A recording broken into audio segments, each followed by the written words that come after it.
50 जनावर नेले महाराज, पूर्ण हाताचे साल्ट निघून गेले, खांद्याचे साल्ट निघून गेले। चोकोबरायाची पत्नी सुद्धा चोकोबरायांना मदत करायला लागली, तिने सुद्धा बिचारीनं ते दोर ओढायचे, पार हाताचे साल्ट निघून गेले, खांद्याचे साल्ट निघून गेले। काय करावं काय करावं? चोकोबराय म्हणतात, बाई आता एक काम करू, पोटाला कमरीला आपण दोर बांधू म्हणे। ते म्हणे, महाराज क्षमा करा, ओ पोटात गर्भ वाढतोय, मी करू शकत नाही। ठीक आहे म्हणलं, तू नको करू, मी करतो। चोकोबरायांनी कमरीला दोर बांधावा आणि फरफटत फरफटत ढोरं बाहेर निघावं। भगवान पांडुरंग परमात्म्याला दया आली। भगवान पांडुरंग परमात्मा विचार करता, अरे जर माझा असा चोकोबा ढोरं नेत राहिला तर मरून जाईन गड्या, पण याच्याकडून ढोरं नेणं संपणार नाही। मग काय करावं? भगवान पांडुरंग परमात्मा विटेच्या खाली उतरला। भगवान पांडुरंग परमात्मा विटेवरून खाली उतरला, चोकोबरायाजवळ आला। चोकोबरायाच्या कमरीचा दोर देवानी सोडला, स्वतःच्या कमरीला बांधला, देवानं ढोरं ओढावे। चोखा मेळा संगे ढोरे ओढी, चोकोबराया संग ढोरं ओढायला लागले। मग मला तुम्ही सांगा, आपण भाग्यवान आहे की चोकोबराया भाग्यवान आहे?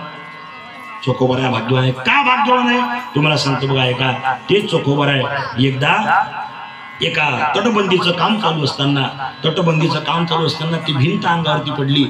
अनेक मजूर त्याच्या खाली मरण पावले बरं का, मरून गेले लोक, आणि त्याच्यामध्ये चोकोबराय सुद्धा होते बरं का। चोकोबराय सुद्धा मरण पावले। आता काय करावं? भगवान पांडुरंग परमात्मा नामदेवाला सांगतात, नामदेव महाराजांना सांगतात, नामदेवा अरे माझ्या चोकोबाच्या हस्ते आण बरं का, चोकोबाचे हाड आण तिथून। म्हणे देवा एवढे लोक मेले, त्यातले चोकोबरायचे हाड कसे काय ओळखायचे? कसे काय ओळखायचे हाड? म्हणजे एक काम कर, हाड उचलायचं कानाला लावायचं बरं का, ज्याच्यातून माझ्या नामस्मरणाचा ध्वनी आला विठ्ठल विठ्ठल, ते हाड माझ्या चोकोबाचं आहे। नामदेव महाराज आले, हातात कळस घेतला, आले तिथं उखडायला लागले, सगळी ती गडी उखडून काढली, एकाचं हाड उचललं आणि ते कानाला लावलं, त्यातून आवाज आला पक पक पक पक पक। कायचा आवाज आला?